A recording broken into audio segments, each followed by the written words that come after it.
Everyone, welcome back. আজকে তোমাদের সাথে দেবজিতের একটা স্পেশাল গুণ তোমাদের সাথে শেয়ার করি। সেটা হচ্ছে আজকে বাড়িতে মা নেই, আমিও সারাদিন ছিলাম দোকানে। এবার বাড়িতে অবভিয়াসলি মা নেই মানে তো রান্না বান্না করো, মানে মাই আমাদের জন্য সবসময় রান্না করে, খাবার বানায়। কিন্তু যেহেতু আমি নেই, আমার জন্য অপেক্ষা না করে দেবজিৎ আজকে নিজে হাতে সমস্ত দুপুরে রান্না করেছে। ওদেরকে একবার দেখাই। বল কি রান্না করেছিস বল। আজকে বেশি কিছু করে উঠতে পারিনি। ওকে, একটু সরু চালের ভাত করেছি। আচ্ছা, এখানে ডাল করেছি। আচ্ছা, একটু বেগুন ভাজা করেছি। এটা কি? এটা হচ্ছে তোর মাছে একটা তেলা ঝোলা করেছি ইলিশ মাছ দিয়ে। সাবাস, বেগুন আর ভাজা। আর তুই যেহেতু বেগুন ভাজা খাস না, তোর জন্য একটু করে ম্যাগি মশলা দিয়ে ঢেঁড়স ভাজা করেছি। ইলিশ মাছ ভাজা, মাছের ভরা ভরা পেটে ডিম, আর তার সঙ্গে তেল। আরো চিকেন আছে। আর chicken ও আছে। তোর কি একবারের জন্য মনে হচ্ছে যে মা আজকে আমাদের ছেড়ে রেখে একা একা ঘুরতে চলে গেছে? একদমই না, আমাকে কিচ্ছু করতে হয়নি, সিরিয়াসলি। পিউকে শুধু কেটে দিয়েছে, ও ফটাফট করে নিয়েছে। তবে এটা দেখে সত্যি আজকে আমার খুব প্রাউড ফিল হচ্ছে। দেখ, তুই নেই বাড়িতে কিন্তু তুই খাওয়ার তোর অভাব হলো না। না, সব কিছু সেটাই মিলে তো, গেল। সেটাই তো মানে তোর আমার শাশুড়ি অনেক কাছে চালাক। কেন? তোর শাশুড়ি অনেক চালাক। জেগেছে আজকে আমি বাড়িতে আছি, ওই জন্য আজকে কেটে পড়েছে।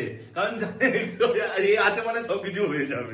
সত্যি মানে আমি সারাদিন ও, যেহেতু পাঁপড় বাড়ি, ভাজাও আছে, সেটা বলতে ভুলে গেছি। পাঁপড় ভাজাও করেছি। আমি যেহেতু সারাদিন বাড়ি থাকি না, রান্না বান্নার দিকে আমার জিরো কন্ট্রিবিউশন থাকে। তো আজকে সমস্ত কন্ট্রিবিউশন মায়েরই থাকে। তো আজকে আছে এই যে এই মায়ের কন্ট্রিবিউশন। এই মা, বড় মা।